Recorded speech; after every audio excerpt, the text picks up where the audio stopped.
রাজার ঘরে ছোট রানী এলো পদ্মাবতী, রানী পদ্মাবতী।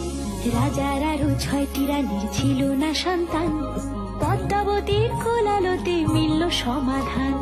বছর যেতে জন্ম নিল 7 ছেলে 1 মেয়ে, হয় খুশির আকাশ হঠাৎ কালো মেঘে গেল ছেয়ে।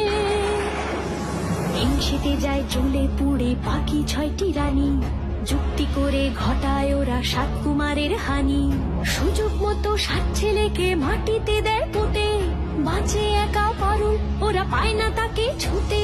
ধাইমা বাজায় সেই মেয়েকে বড় করে তোলে, 7 ভাইকে পায় যে পারুল 7টে চাপা ফুলে। এত কিছুর পরেও রাজার বিপদ যে কাটে না, সূর্য নগরে সুখের সূর্য আর ওঠে না।